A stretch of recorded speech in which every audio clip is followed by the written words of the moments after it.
Hey, what's up, guys? Thank you for joining us. We are back again. This is episode number 20.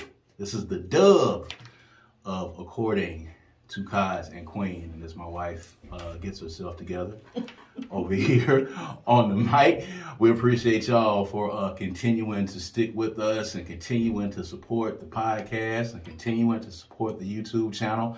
Thank you guys for doing that, man. And we have reached 20 episodes, man. There's a lot going on in the world right now. But of course, if you want to keep up with what's happening, if you want to keep up with us, if you want to keep up with this podcast, all you got to do is go to YouTube. If you're watching us and you're seeing our bright, shiny faces, all you got to do is go to YouTube. Of course, you know the routine now. This is episode number 20. All you got to do is look under my finger right there. All right. And you're going to go to that YouTube channel. Make sure that you like and subscribe to that YouTube channel. And make sure you share it. There's a lot of great content on there, you know, according to Kaz and Queen, Good Things Jackson.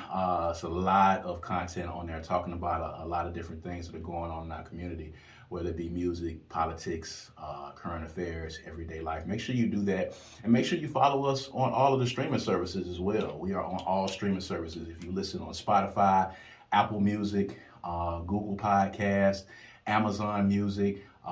Make sure you check us out. If you're not a visual person, if you like to listen to your podcast, and a lot of folks have told us that they like to do that, make sure you're tuning in and make sure that you're listening, man. We appreciate you for continuing to hang out with us, man, and follow us as we are on our podcast journey. So we're on episode 20, man. It is a lot going on and a lot has happened since we were last with you guys. We got to get into this first of all, which I think has probably been the most prevalent. And we talk about this a lot. And you know, having, you know, been with me in my music journey and, you know, kind of being in tune with what's happening, you know, on the music side. Of course, everyone knows that, you know, 1/3 of the Migos Takeoff was unceremoniously and tragically killed recently in Houston, and the hip hop community is mourning his loss, as well as the members of his group who are also, you know, members of his family as well. That was his blood, and it was a tragic set of events and a tragic set of circumstances. And it seems like this is continuing to happen in the hip hop community, and we continue to lose a lot of our young artists. And this is something that, you know, we didn't really experience, you know, in our day, you know, outside of Tupac and Biggie. And before that, you know, nothing like this really happened. You know, you can harken back to maybe, you know, Scott LaRock, or you can, you know, harken back to Young L, maybe. You know, it's crazy how hip hop gets blamed for things, and it's crazy how this happens. But I wanted to get your thoughts on this because Deion Sanders spoke about Takeoff's death because the Jackson State Tigers were actually on their way to Houston. He was shot in Houston. They were on their way to Houston the weekend after, you know, his death took place. And he was telling the football team that, of course, you guys are not going to be leaving the hotel. You got to tell your family members to come see you there. And that got a lot of press. But he said something particularly interesting when he was talking about, you know, once you reach a certain level of celebrity, how you have to change your address. And that was in quotations, you know, not, you know, literally, but figuratively. I guess in some instances, literally. But, you know, you watched enough of what's going on, and you were around when you know, Pac and Biggie left us, and you know how that made you feel. But, you know, when you saw people talking about, you know, Takeoff's death and just what has happened recently in hip hop, what were some of your thoughts on that? Unfortunately for me, it's just regular. It's becoming way too common. It's, you know, it's numbing at this point. You want to know what happened. You want to know how old he was. You want to know, you know, was there a fight, or was this, you know, orchestrated? Was it an accident? Did he start it? You know, you want to know all those things. You're interested in that. But for me, I think I'm not a fan of the Migos. I don't follow them. I didn't even know his name. I knew the other two because they are dating more famous women. Mm-hmm. So, but that's the only reason why I know them. I don't even know if I can name a song, really. Versace? Versace. Yep, there you go. Oh, okay. Bad and Bougie. Oh, okay. I know that one. Yeah, there you go. You in there now? See? Yeah, I'm in there. So, you breathe a sigh of relief. It is. It is kind of tragic, but music today just ain't what it used to be. It's more about selling records and becoming rich than it is about passion and purpose and a love or a craft, I think. Mm-hmm, mm-hmm. I think as long as, especially in hip hop, as long as you get a cadence that works and people can sing it or dance to it over a good beat, it doesn't have to really have any words. The lyrics have been dumbed down, but we're not talking about rap. So as far as losing this young man, I felt saddened, especially for the young people I know who are fans of his, who really took it hard. From what I can tell, he was a favorite in the group. He was. People really liked him. He was the most quiet of the group. He was the least public. Of course, it had to do with the fact that he wasn't dating someone prominent like the other two members were, but he was really laid back. Mm-hmm. Didn't make a whole lot of noise, didn't really get into a lot of trouble. He had some issues a while back, but those kind of died down. And it does make you feel a way because he was the least vocal. He was the quietest. In every description I have seen of him and heard of him, they kept saying he was the quietest one. He was the most chill one. He was always laid back and in the cut. And, to be at a dice game and to have this to happen, and I guess randomly, other reports are starting to come out now about there being some altercations and some back and forth, on what's happened. And, was it friendly fire? Was it somebody in his camp that did it? Was it somebody else? So there's a lot of different accounts that are coming out. But to be there and not actually be involved in the fray, and then you are the one that loses your life, I think to me is the most tragic thing. And it just kind of speaks to how crazy life is because... Well, we got to be more responsible with how we treat life. Life is demanding respect. Mm-hmm. And we as a community, especially in the hip hop community, ain't really offering that respect. So it demands it. Right. Wrong place, wrong time. Scenarios, all I can say is that to artists that are out there, be very cognizant of your surroundings. When Deion Sanders says change your address, literally and figuratively at times, that is something that you're going to have to do. And that's not just for artists per se. That is for people, period. When you move to another phase in your life and you move to another level financially, or you move to another level of celebrity, you have to dismiss some of the practices and some of the habits and some of the people that you have been around. And everyone was talking about, well, he shouldn't have been there, he shouldn't have been at the dice game, he shouldn't have been there after hours, it shouldn't have been this, shouldn't have been that. That's fine at the end of the day, but you should be able to do whatever you want to when you have reached that level of celebrity. When you have that kind of money, you should be able to do what you want to. Why do you want to? Well, that's the point. That's my issue. Why do you want to? Yeah. When you evolve, you should be evolving in every aspect of your life. Things that you used to do, you should be able to replace those things with new things to do. And I'm not judging anybody on their choices. I'm just saying I agree with Coach when he said that, because it doesn't even have to be a celebrity.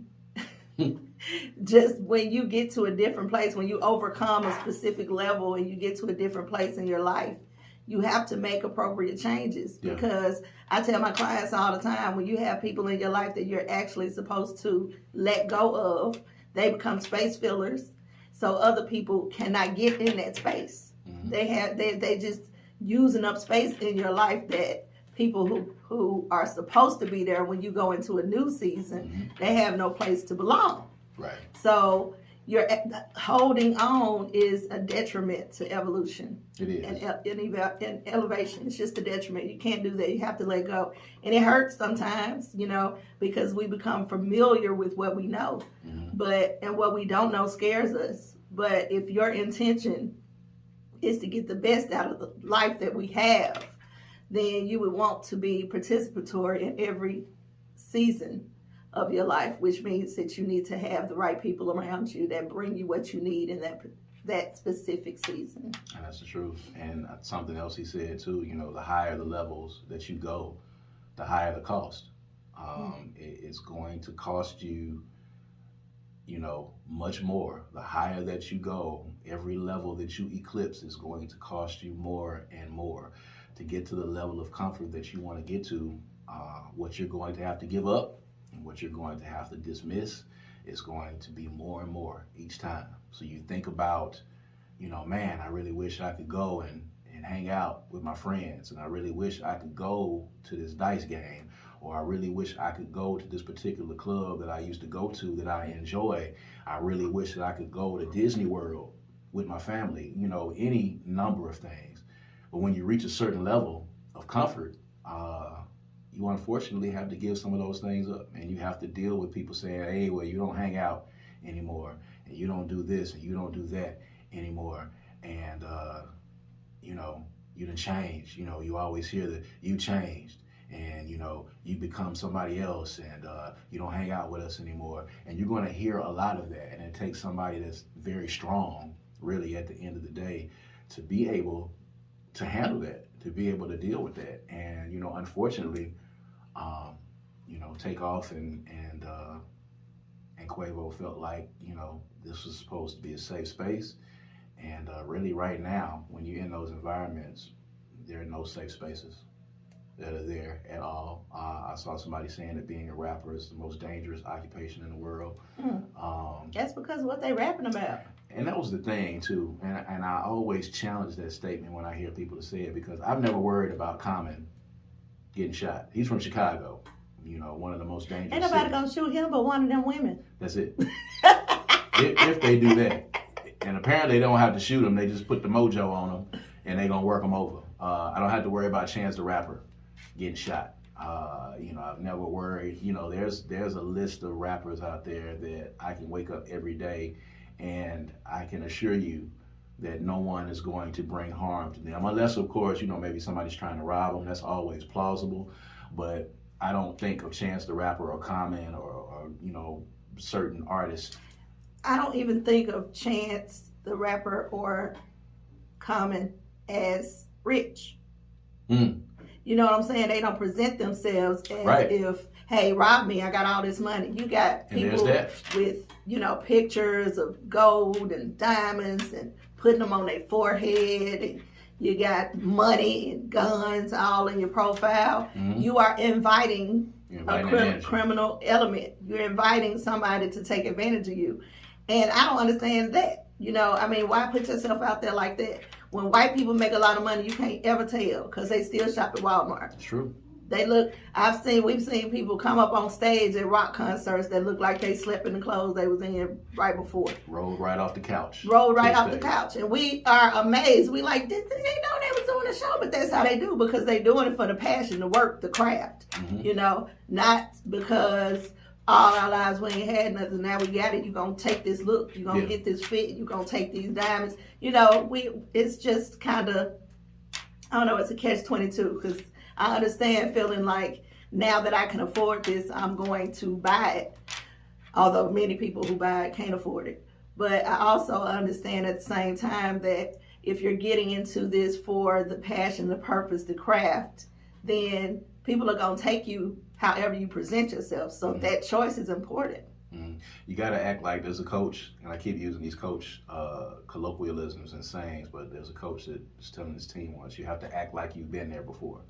When you make it to the Super Bowl, when you get there, act like you've been there before. You can't get there and act like you've never had anything before in your life. You can't get there and act like you've never seen finer things before in your life. You can't get there and act like you don't know how to account for yourself when you have a level of success. And a lot of times, we have a lot of these artists that do that. When they finally get some money, it's almost as if they go crazy and they don't have any idea how to act. Because they don't have anybody to teach them what to do when you get money. True indeed. Nobody in their family has ever had money, not to that degree.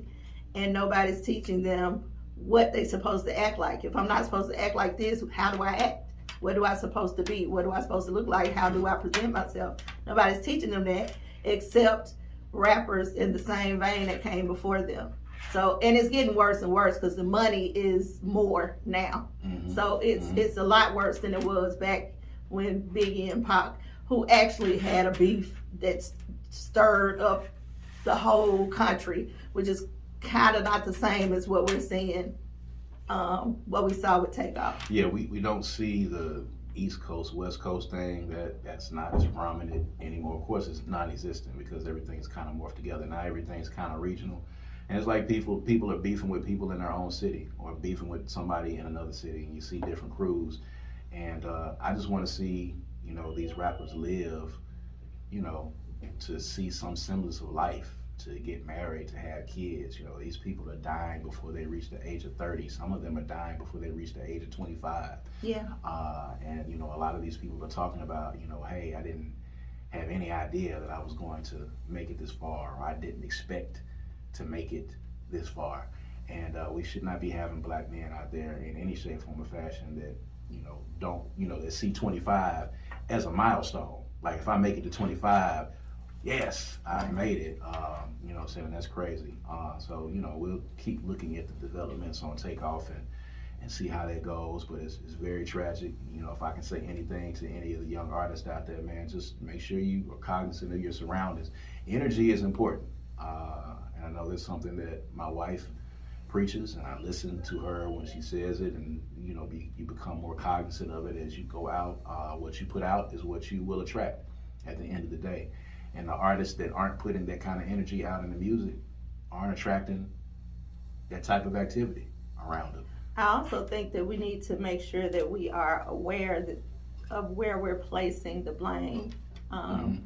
We tend to want to figure out what that person did and how they did this and what they did to bring it on themselves. And some kind of way is getting lost that these people are getting these deals and these record companies are expecting and requiring them to talk about guns, gangs, killing, sex, and all of that kind of stuff. So even if you are a Takeoff who doesn't really have that type of energy, is not really on that, if that's what they're requiring of you to put records out, because that's what they want to infiltrate our communities with. So to some degree, it still leads back to do your own thing. You know what I'm saying? And it also, we're still being enslaved mentally and controlled and not free. And I just couldn't let that go without mentioning that, because to some degree, that's probably what's happening with a whole lot of hip hoppers out there, Well, let's talk about that. That's a very interesting segue, because if you want to talk about, being controlled, and you want to talk about, what folks, in the industry, or what folks in corporations are having you to do. We've seen what is going on with Kyrie Irving here recently. He's been suspended from the Brooklyn Nets for posting about a video that is currently on Amazon. It's called Hebrews to Blacks, I believe it is. Negroes. Hebrews to Negroes? Okay, Hebrews to Negroes. He tweeted about it and got a lot of backlash. He has since been suspended, and the Nets gave him a list of things, and it's completely overboard, by the way, but they gave him a list of things that he needed to do before they would reinstate him to the team, which, one of which is, show contrition, the sensitivity training. He's going to have to give a certain amount of money to, these people. He's going to have to denounce the film. It's a lot of things that they're asking him to do, and he has since, said that, he would rather retire than do all of that, and is yet to be seen, what exactly is going to happen with that. But when you talk about corporations and you talk about an industry who, is telling you what they want you to say, how are you viewing this Kyrie incident, man? This Kyrie thing. Like, I want to get your thoughts on it first, and I got some thoughts. Well, my thoughts are still developing, because I hadn't been really following the story. I did read up on it a little bit this morning, but a couple of things came to my mind. I'm still just like really, really trying to digest how quick and swift they move in this country about certain things. Mm-hmm. But we have been being murdered in the streets in broad daylight on camera for years. Mm-hmm. Mm-hmm. Nothing happens. No laws, no nothing happens. But you can't even post a link online without jeopardizing your career. I just couldn't get past. I couldn't even get past what he was trying. The purpose of what his post was. I couldn't even get past what he was trying to do, for the mere fact of the punishment was so swift and severe. And so severe. Right. Because he posted a link, right? And you don't even know what he was thinking when he posted it. I don't think he had a caption or anything. Like, he was just posting it. But they are so, Kanye got them on swole, baby. They so ready for you to do or say anything anti-Jew that they are, but you can die in the hood every day by the hands of police. And that is not sufficient enough to have them even lose their job or even their pay when they are, being investigated. Mm-hmm. So I don't know. I'm still working through how I feel about what is going on, because I stopped dead in my tracks at the mere fact that it was happening. So for me, two things can be right. I can look at Kyrie Irving and say, I don't, fancy Kyrie Irving to be a free thinker. I don't fancy Kanye West to be a free thinker. I don't think what they're doing is free thinking. I think they're regurgitating things that they watch and they view. I don't even know if they really read as much as someone who should be learning on the subject reads.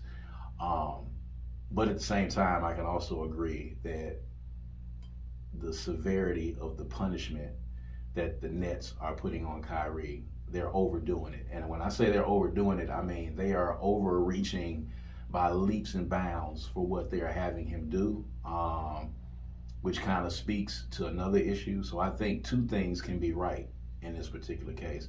And I don't necessarily have to agree with Kyrie, but I can also not agree with the fact that, you're basically trying to draw and quarter this man and publicly flog him to get him to acquiesce to what you want him to do for something that he tweeted at the end of the day. And for me, it's wild because I just want you to have this same level of swiftness and this same level of quickness when something happens to black folk. For me, that would be something that would be really, really great. And I tell people all the time, I can't be mad at people of the Jewish culture. I cannot be mad at them for how they react to what they perceive to be disrespect. When they are disrespected or they feel disrespected, the actions are swift. But they're in a different power position than black folks. And to a degree, yes. And I've heard that too. And I've heard that, okay, well, we don't own these companies and we don't own things. That's true. However, black folk do have over $1 billion, worth of buying power in this country. And you may say, okay, well, that's not exactly the same thing, but we're not powerless in the situations that we're in. We are absolutely not powerless. We are just not applying pressure. Yes. We're not utilizing our power. We're not organized. Yeah. But, I think that Kyrie is the fall guy. They got to have a token. They got to have somebody that sets the example to let you know this will not be tolerated. And he's that one. So he gonna get it. Yeah.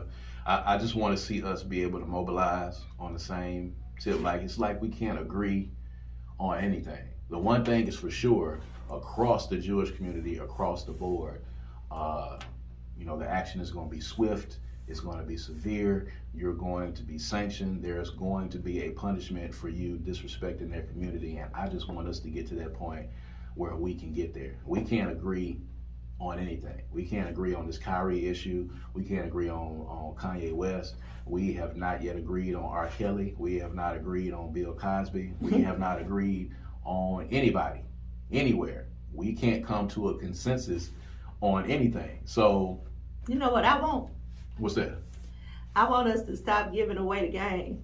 I want us to stop talking about black folks to non-black folks.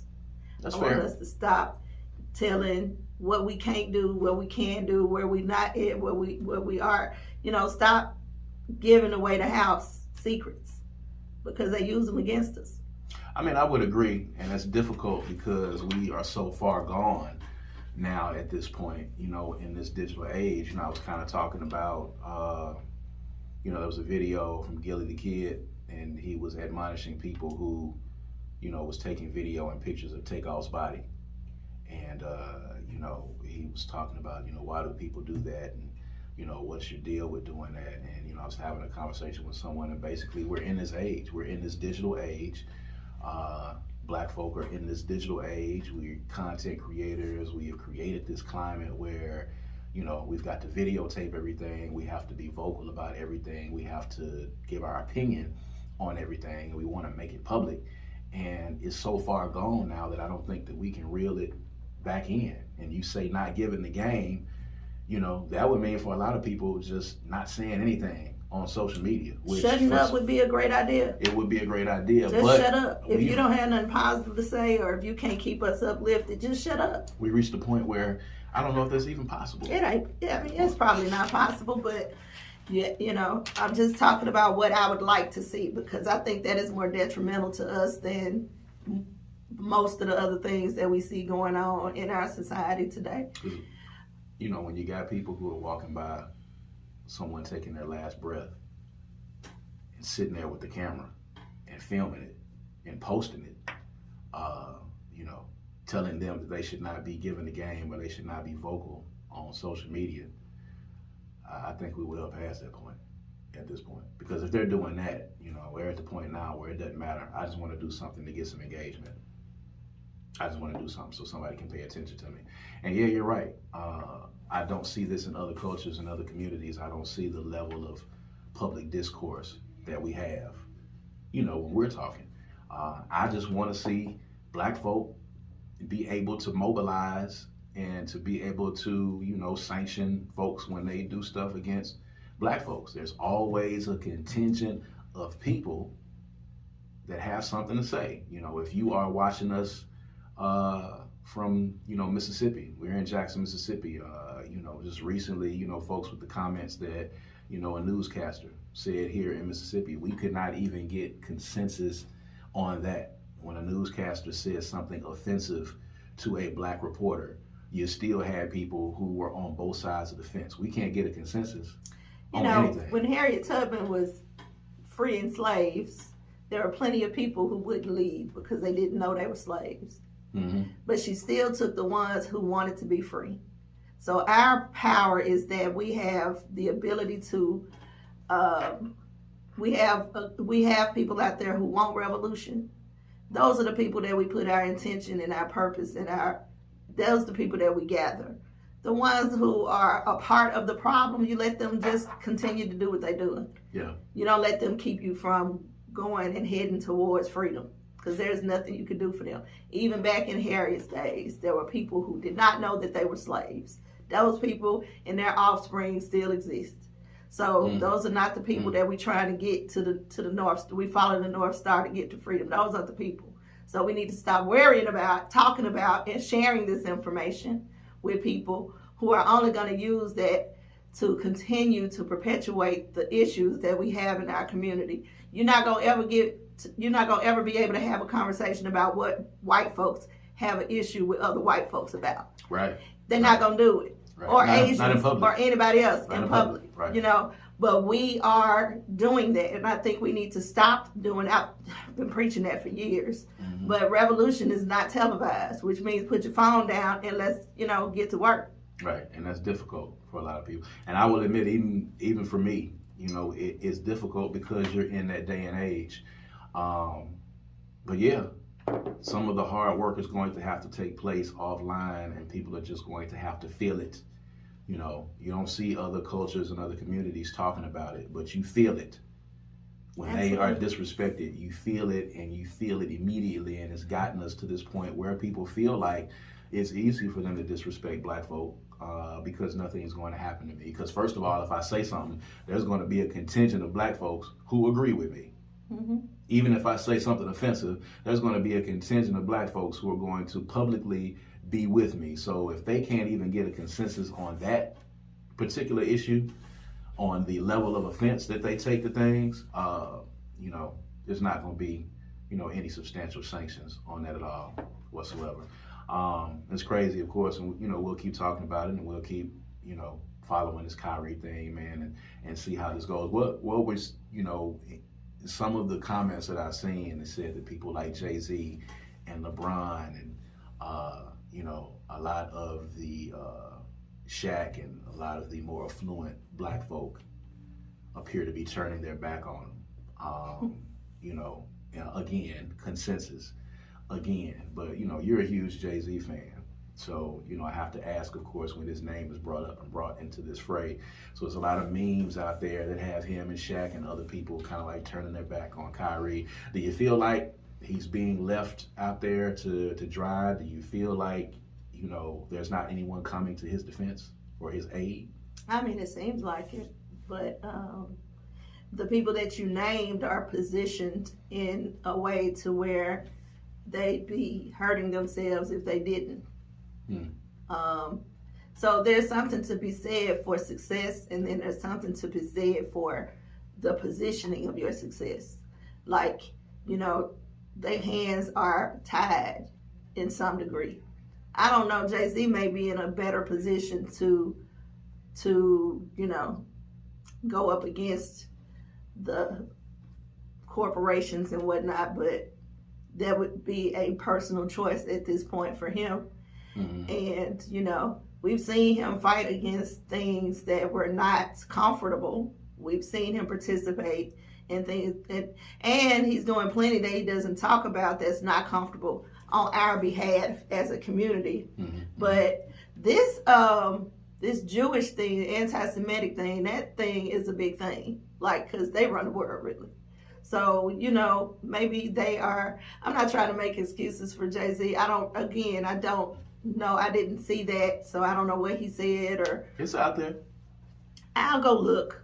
I just have to, inform you, when your boy's name gets dropped. Because now he's at the point now where something black happens, they're going to drop Jay-Z's name in there now. He's the guy that they, it's a black issue, plop. What is Jay-Z doing? Yeah, but he has positions to himself as a rich black man. Yes. That's different from us. Yes. That's different from Kyrie. That's true. So I want to talk about this real quick because, I always stand in awe of how awesome you are and how you move. And, just recently your organization that you founded, TAPS, is celebrating its 10-year anniversary. Mm-hmm. And what a lot of people don't know is that this thing that you birthed, you stepped away from it because you felt it was time to do some other things. And you and I have had conversations about, things that I participate in. And I'm on the other end of the spectrum and have never been able to. In the bevy of things that I have done, I have never been able to step away from something in the fashion that you have. I've always stayed too long and ended up getting kicked out as opposed to being able to move out of it. Mm-hmm. And I think that bears talking about, because I've had several conversations with people and even had one, before we started doing this podcast today, about evolving and moving yourself out and preparing yourself to receive other things and knowing when it's time to let something that you love and that you're passionate about go so that you can make yourself available to receive other things. So talk a little bit about, your thought process in taking something that you had built up for so many years and that you love so much, and you were able to simply give it up and back out of it. Well, not back out of it, but you were able to hand it off and let it continue to go forward. Yeah. So it wasn't an easy decision at all. In fact, I fought the decision for about 3 years. But my faith is strong. I believe that God speaks to me and tells me what I need to do. I don't question it. I am very clear when it's me and when it's God or the ancestors or whoever's sending me whatever message. But I pay attention, and I'm intentional about paying attention, and I meditate so that I can stay focused and centered and balanced enough that I can hear and see and get these messages. So even though 3 years before I did not move, I knew I was supposed to. Mm-hmm. I just didn't. And I was chastised for that. I mean, things became clear. They just started not working because I was not following direction. I was not being obedient. Mm-hmm. And then so when the time came, it was very clear to me that what I could contribute here, the groundwork, the foundation was solid. Right. And I had to trust that. But there was still a part of me that was like, it's my baby. Ain't nobody gonna do it like me. Nobody cares like I care. Nobody's gonna do this and nobody's gonna do. And finally, it was just like, how do you know? Right. How do you know that's nobody cares? How do you know nobody's gonna do it? Why do you think it can't exist without you doing it the way you do it? Like, that was the hardest part for me. So the question then begs itself, you know, A, how do you know when it's time to leave? And B, when it's going well and there's nothing really pressing or nothing about it that, you know, you find too cumbersome and you're still passionate about it and it's still going good, leaving on a high note and leaving when it's still going well. You know, a lot of people think about doing things once it's hit that crescendo and it's on its way down and the fatigue sets in. You know, I know you said that some of that was there, but the baby itself was still successful. The thing that you're doing was still successful. So when do you know? It looked successful. Okay. It didn't feel successful. You know, because I was not able to contribute what I was supposed to be contributing, because at that point I had actually started moving into other things that were taking my attention and my time and my effort, my heart, you know. So I was tired all the time and mentally drained and all of these kind of things, and I was coming off a certain kind of weight. So basically, you just have to be intentional and thoughtful and connected enough to be able to recognize when things seem to start shaking up. You know, maybe your events aren't as well attended, or maybe you are not excited about doing a particular event that's always been exciting, or maybe you can't get anybody on the phone, or the people that you've been counting on for years before, you can't get none of them no more. You know, there are always different kinds of signs, you know, and I am just of the thought that I know that we are constantly flowing and constantly moving universally. So I'm always looking out for, when is it time to move forward? When is it time to slow down? When is it time to take a rest and restore? I am very intentional about making sure that I am doing what my assignment requires me to do. So I focus on that. I don't want to be out of line. I don't want to stay too long. I don't want to do something I'm not assigned to do. I don't want to be outside the will of God in any fashion. So I pay attention to those things. And I don't know that everybody does, but we should all pay attention to that, if, you know, depending on your belief system and whatnot. That's it. It's a life lesson to be learned on knowing when to leave. Things will fall apart. And sometimes they don't necessarily fall apart, but sometimes the universe tells you that it's time to move on and do something else. It was, you know, a conversation I was having earlier today. We talked about it before we started recording the podcast. Sometimes if your hands are full, then you're not able to receive what the universe has to give you. Yeah. Sometimes you have to drop some of the things that are in your hand in order to have empty hands, in order for you to receive something. As soon as I told my tap sisters out of my own mouth that this was over, I can't do this anymore, I need to move on. As soon as I did that, her run to freedom happened. Mm-hmm. Her run to freedom was probably happening for 10 years, the whole time. But I had to go through the taps process in order to get to her run of freedom.